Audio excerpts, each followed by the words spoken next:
오늘도 정말 수고 많으셨습니다. 지금 이 시단 퇴근길 이어폰 속에서 하루를 정리하고 계신 여러분과 함께 오늘의 뉴스를 차분하게 짚어보겠습니다. 요즘 뉴스 보시면 이런 말 자주 들리죠? 집값 반드시 잡겠습니다. 이 말을 연일 SNS에서 가장 강하게 외치고 있는 사람이 있습니다. 바로 이재명 대통령입니다.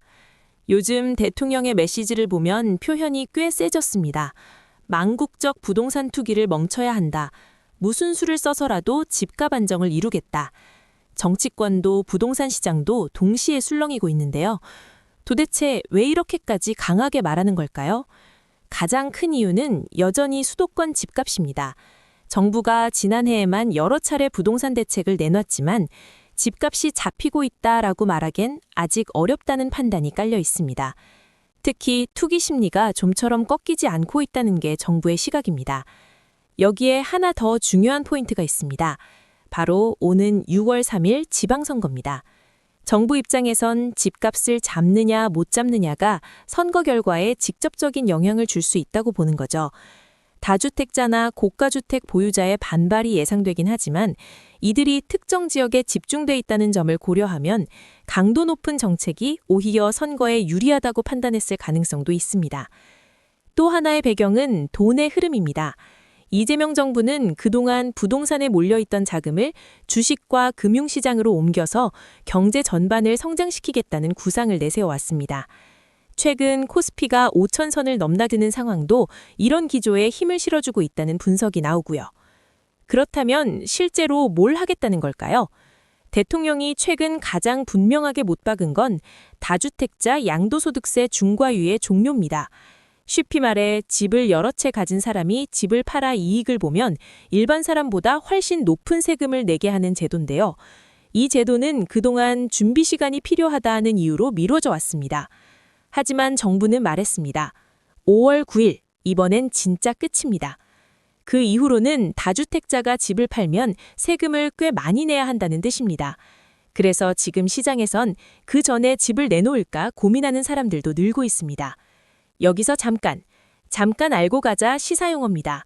양도소득세 중과란 집이나 땅을 팔아서 생긴 이익에 매기는 세금을 일반 세율보다 더 무겁게 부과하는 걸 말합니다. 특히 다주택자에게 적용돼 집 여러 채 가지고 있으면 세금 부담이 커진다는 신호를 주는 정책입니다. 다시 이야기로 돌아오면 대통령은 여기서 한 발 더 나아갈 가능성도 열어뒀습니다. 원래는 세금으로 집값 잡지 않겠다고 했지만 최근엔 필요하다면 세금 규제도 검토할 수 있다고 말했죠. 대출 규제와 공급 대책을 내놨는데도 집값 상승이 멈추지 않자 이른바 최후의 카드를 고민하는 분위기입니다. 이런 대통령의 메시지에 대해 정치권 반응은 완전히 갈립니다. 여당인 민주당은 정부에 힘을 실어주자 하며 적극 지원에 나섰습니다. 주택 공급을 빠르게 늘리기 위해 중앙정부가 직접 재개발 재건축 구역을 지정할 수 있도록 법을 바꾸자는 움직임도 나오고 있습니다. 반면 국민의힘은 강하게 반발합니다. 집을 여러 채 가졌다고 범죄자 취급하는 건 과하다. 대통령이 SNS로 호통치며 불안을 키우고 있다는 비판입니다. 시장에 집을 더 내놓게 하는 현실적인 대책이 필요하다는 주장도 덧붙였고요. 한편 청와대 내부에서도 변화가 보입니다. 다주택자인 일부 참모들이 실제로 집을 처분했고 고위공직자 인사검증 서류엔 아예 주택을 몇 채 보유하고 있는지 묻는 항목도 추가됐습니다. 대통령의 메시지가 말뿐은 아니라는 신호로 읽히는 대목입니다. 그럼 앞으로 집값은 어떻게 될까요? 전문가들은 아직은 지켜봐야 한다고 말합니다. 주택 공급은 시간이 걸리고 양도세 중과가 오히려 한 채는 제대로 가져야겠다는 심리를 자극할 수도 있다는 겁니다. 그래서 단기간에 집값을 확 잡긴 쉽지 않다는 전망이 나옵니다. 결국 관건은 하나입니다. 이재명 대통령이 정말로 세금이라는 마지막 차들을 꺼내들 것인지, 그리고 이 부동산 승부수가 6월 지방선거와 시장에 어떤 결과를 가져올 것입니다. 오늘 하루도 정말 고생 많으셨습니다. 복잡한 뉴스 속에서도 내 삶에 어떤 영향을 줄지 함께 정리해보는 시간. 이 채널이 퇴근길에 작은 정리가 되었길 바랍니다. 편안한 저녁 보내시고 내일도 중요한 소식으로 다시 찾아뵙겠습니다.